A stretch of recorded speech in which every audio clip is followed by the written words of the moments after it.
It is championship weekend in college football. We continue our series with the Pac-12 squaring off with USC and Stanford. It's a rematch from USC's earlier win this year, 42-24 at the Coliseum. We bring in Chris Swanson from Trojan Sports. Chris joins us on a regular basis to talk USC football. Chris, how you doing this afternoon? Doing pretty well. How are you doing? I'm doing just fine. Thanks for making the time. We always appreciate your insight and perspective on USC football. 10-2. Clear best team in the Pac-12 South Division at 8-1. It didn't get the rematch with Washington State as the Cougars could not come through in any way, shape, or form against Washington. So they get a Stanford team that looks to be better than what USC may have seen in week 2 or 3. Stanford took apart a pretty good Notre Dame team in the fourth quarter last week, 38-20. Yeah, Stanford looks like a pretty good team. I think that before they played USC, we thought that they could be something that they're not. We thought that they might be, one of the better teams in the country, maybe. They weren't that, but they rebounded. They're definitely not what they were when they were losing to San Diego State, beating Oregon State by a point, losing to Washington State. So I think they've definitely improved. I think they could give USC a lot of challenges. They're a 9-3 football team. USC has had trouble with that upper end of their schedule, the tougher teams. They run the football right at you. USC is still, not what they were at the beginning of the year in terms of their defensive front. So I think that this could be a game where Stanford might give them some trouble. It should be a good game. I expect it to be competitive and fun to watch. So, Chris, you just hit on what I think might make this exactly intriguing is that in the first meeting, USC did something that they haven't done to Stanford in years. So since Stanford has been extremely good and has been one of the top teams in the Pac-12 and winning more championships than anyone in that conference, they've pushed around USC. What if they won 5 or straight prior to the September game? They did it mostly by out-muscling USC, and USC's defense really shut down the ground game, really controlled the line of scrimmage, looked impressive on both sides of the ball in a situation where Stanford's usually being the dominant physical team. But USC is a much different team in terms of injuries that they may not be able to stand up to that this time around. So just kind of outline how USC is different here the first week of December versus what we saw mid-September. Excuse me. I think that their offensive line, first of all, is a little bit different. They're not, maybe they're more experienced in terms of who's playing and the younger guys getting more experience. But they're not what they were. They're a little bit, they're missing some of their top end guys that I think helped them a bunch in that Stanford game. Their offensive line played great against Stanford. And I think defensively, just missing Porter Gustin, being a little bit banged up and having to move guys in and out a little bit in that front seven, it could hurt them against Stanford's offensive line and that running back and Bryce Love and what they do kind of pounding the rock. So I think that going into that first game, it was an interesting matchup. USC was at full health and they played great and they blew Stanford out. I think that surprised a lot of people. I think this game, again, on paper is an interesting matchup for many of the same reasons. And, maybe USC blows them out again. I just don't expect it. I think it's going to be another fun, physical battle in a close game. I think that's what everybody should expect. Just looking on paper, similar records, 2 physical teams, and they usually play each other close. The last game was not what normally happens in this series in recent history and years. Chris Swanson joining us from Trojan Sports to break down USC as the Trojans prepare for the Pac-12 championship game against Stanford, a rematch from a 42-24 win that they had over the Cardinal. So USC may be in a position unlike any other team in the country in which they played 12 consecutive games. So for people who are unaware, Notre Dame has a series long-standing with both USC and to a lesser extent Stanford. So they play one of them on the Thanksgiving weekend. Therefore, you've got 11 teams within the Pac-12 that need to play football. Therefore, that's impossible. So only 10 of them play. One gets a bye prior to the Pac-12 championship game. So it only helps, I guess, if you actually make the Pac-12 championship game. So on the plus side, the Trojans get to prepare for 2 weeks and rest up and get ready for this game, especially it being on a Friday. Stanford coming off a pretty tough game on a Saturday 6 days earlier. On the downside, of course, USC had to play 12 consecutive games and got a bit banged up. So how do you perceive that glass half full, glass half empty scenario? I think that if you're USC and you're going into the championship game, they got into it. You're happy you have the bye week before. It's an advantage. You get an extra week to prepare, an extra week to rest up. But if you would ask USC, their players, their coaches at any point during this season, they would have wanted to have a bye week during the season. They would have taken it. They probably would have that same answer now. It really impacted them playing 12 straight weeks. You could just see the injuries piling up. I think you saw it kind of all fall apart against Notre Dame. It's a terrible loss. It shouldn't have been that bad, and it was because of how banged up they were. They were playing a true freshman at nose tackle. It just got out of control. So I think that at this point, because USC did manage to win 10 games, did manage to win their division, it's an advantage coming into this game. You can't argue that.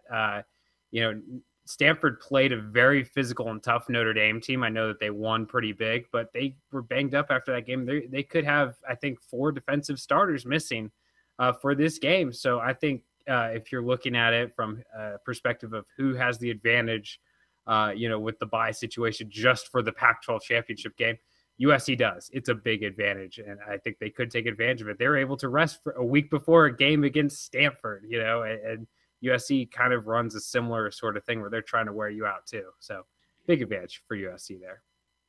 And yes, USC expects to win every game. Yes, I believe they were favored in every game if you take them as individual games. But we talked about it preseason, and yes, this team and actually the expectations more so outside the program were to get to a college football playoff. But they do win the 10 games. They win their division. They get to the Pac-12 championship game. And I believe you said a number of times that your estimation of the results of this season, because it's so difficult to go 12 consecutive games, especially when you schedule in the non-conference like USC does to win 12 consecutive games. And I think you tabbed them to go 10-2. I did. So they met the expectations I had for them. I know that they fell short of the playoffs, which a lot of people thought they were preseason favorite to do that, and the national title and going undefeated and all that. I think the question about whether or not USC met expectations, though, kind of comes down to when you look at the individual games and how well they performed. While they did exactly what I expected them to do record-wise, I expected them to win the South. There's been a few games where it's been kind of suspect. The Notre Dame loss shouldn't have been that big. Looking at what Washington State has turned into, they probably should not have lost that game. There's been a few games that have been closer than probably should have been. I think they've only won 3 games by 14 or more points. So there's a debate amongst the fans right now, especially on our message board at Trojansports.com, about whether or not this season is meeting the standards and expectations that USC has.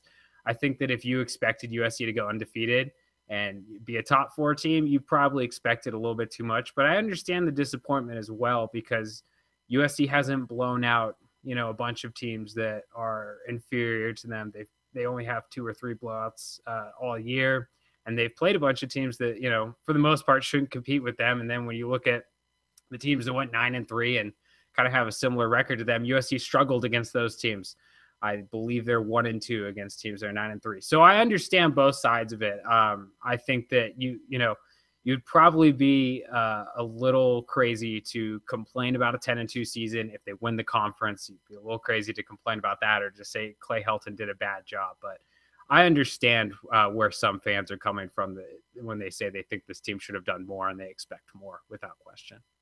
Well, College Football Nation has become so hypersensitive and focused on the college football playoff, and that means everything, that it's suddenly that if you're the 5th best team, none of us know who the best teams are, but judged as the 5th best team in the country, then you're somehow some kind of failure.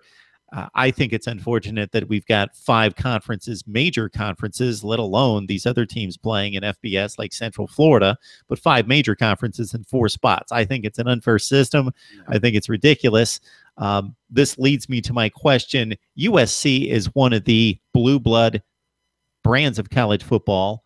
Auburn's on the cusp of winning the SEC with 2 losses, Ohio State with 2 losses in the Big Ten. Auburn is certainly going to make it to the college football playoff if they win. Ohio State may make it. Does USC, any of the players, anyone around the fan base, is there talk of we're being shunned? Why are we being shunned?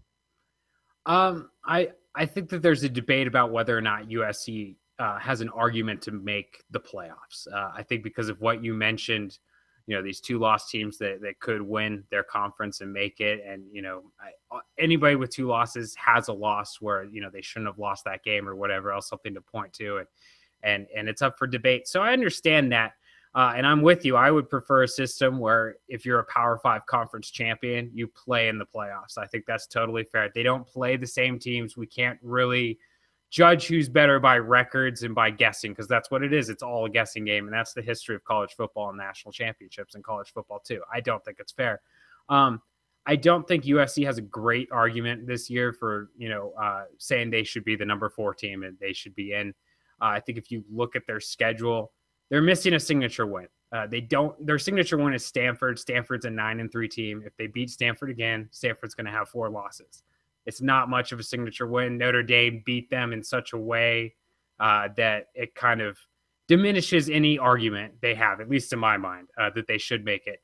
But I think college football, I think the playoffs should change. I'm totally with you.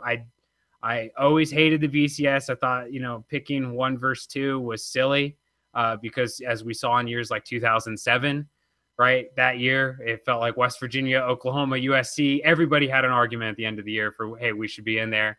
And that continues today with the 4 teams. It's obviously better.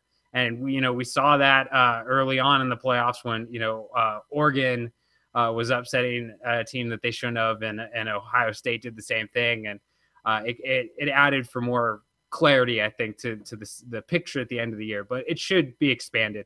I think if USC wins the Pac-12, in all fairness, even though they won't be a top 4 team, and they probably don't have an argument this year to say, hey, we're a top 4 team, we should be in the playoffs. If you're a Pac-12 champion, you're probably completely, in the conversation for the best team in the country at the end of the day. And I think that in a system that's fair, if USC won the Pac-12, they should have an opportunity to play for a national championship. Chris Swanson from Trojan Sports setting us up for the Pac-12 championship game, USC taking on Stanford Friday night. Before I let you go, Chris, is it unfair, the criticism placed on Sam Darnold for what statistically is an off season? Do you think it's been well-deserved, what he's had to put up with in regards to the criticism across the board? I understand it. I understand, why people would watch those games and think he's not playing as well as he did at the end of last season. I understand why he would catch criticism, because before the season he was, potentially the top quarterback in all of college football. I understand. I don't agree with it. I think that USC's offense, with that offensive line, especially, that's been a little banged up and a little interesting and, at times causing problems. Their offense has really had to rely on him. There have been games where he's been throwing the ball, more than 40 times. And that's a formula for interceptions and turnovers. I think if you look at, I know they're not running the air raid and they're not Houston or Hawaii with June Jones or whatever else. But if you look at those teams, the numbers seem similar. Those quarterbacks turn the ball over a lot. I think that's why we've seen Sam Darnold turn the ball over, is I think he's had the ball in his hands so much this year. I think he's been such a big part of their offense, but he's also the reason their offense is good. He's the reason they're 10-2. There's no way USC would be in that situation without him. And I think that it's clear he's one of the most talented players in all of college football. So I think that you can, I understand the criticism. I get it. I just don't think my opinion has changed of him at all. And I don't think anyone's opinion should change about Sam Darnold, because he's a really special football player. Despite the success of Stanford and Oregon in recent years, USC is still considered the standard in the Pac-12, but it would be surprising to some to know that it's been 9 years since SC has won the Pac-12 championship, in which there was not a championship game at that point. And since then, the North has dominated the South, winning all the championships, with Stanford splitting with Oregon, and then Washington, of course, against Colorado in 2016. But USC has a chance to sweep Stanford this year and run the Pac-12 and get the win on Friday night. All right, Chris Swanson from Trojan Sports joining us to break down USC. Chris, we always appreciate you stopping by. Thanks for having me. I appreciate it.